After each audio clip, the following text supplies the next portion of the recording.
مهدي مبارك تمريره لمحمد مفيد كاميرا عند لاعب معاذ أونزو مراوغه ممتازه. هذه فرصه تسديده، فرصه تيبيلو يجد الحل ويضع الكره في الشباك. تيبيلو مايلولا لاعب الجنوب افريقي يتمكن من وضع الكره في الشباك، ولكن كل العمل كان ديال معاذ أونزو اللي تمكن من المراوغه ديال اللاعب الاول والثاني. تمريره ممتازه عن تيبيلو مايلولا الذي يضع الكره في الشباك. المهاجم الجنوب افريقي ينقذ حتى الان المدرب الجنوب افريقي رولانيو موكوينا. هدف الاول وهدف التقدم الان لفريق فريق الوداد.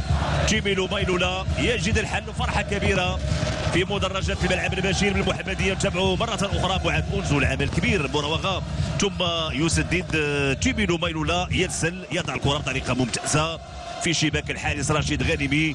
الوداد يصل للمرمى، الوداد يتمكن من تسجيل هدف في شباك الحارس رشيد غانمي اللي تقريبا طيله 87 دقيقه حافظ على الشباك ديالو، على نظافه الشباك، ولكن تيبيلو مايلولا يتمكن من وضع الكره في الشباك وهدف تقدم لفائده فريق الوداد.